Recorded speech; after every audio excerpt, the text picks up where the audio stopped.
you've been watching the news like I have, you've seen this political divide. You could call it Republican versus Democrat. You could say it's due to racial divides or political polarization. But whatever it is definitely a different views of how to best approach this world, how to best deal with things like politics and issues like that, and what is our best response. And as a Christian, you might be wondering, okay, what do I do with all this? How do I approach this?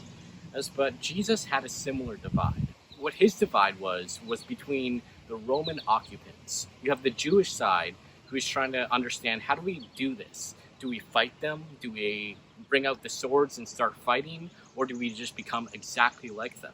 In fact, two of Jesus' disciples are this political divide. They are Simon the Zealot and Matthew the tax collector. And both of them are looking at the circumstances of Rome, and they're wondering, how do I best react against it? And Simon the Zealot's response is that he hates Rome. He hates who they are. He hates everything they stand for. These are a people group who have oppressed him, who have killed his people, who have robbed his people, and done countless injustices against them. And his response is that he belongs to a Jewish military group that would either be called a freedom fighter or a terrorist, depending on how you look at it. But Simon the Zealot, his response to Rome is hatred and the sword. But on the other side, you have Matthew the tax collector.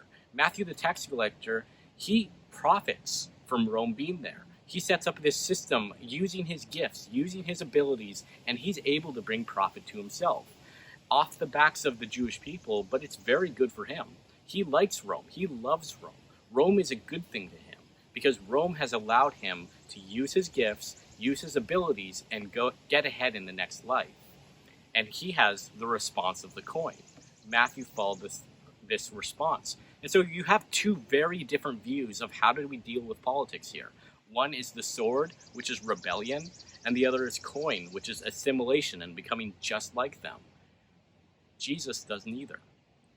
Jesus says to both of these men, follow me. And Simon the Zealot, what he had to learn was he had to learn to love Rome more. He hated them. He wanted to kill them. That's why he joined the group that he did. But Jesus called him out of it to come into a relationship with him. And that meant he needs to love his enemies. He needs to pray for them. He needs to see them as people to be saved rather than people to be killed. Simon the Zealot had to learn to love Rome more. But Matthew the tax collector, he needed to learn to love Rome less. He needed to pull away from the things that he was using in Rome to benefit himself.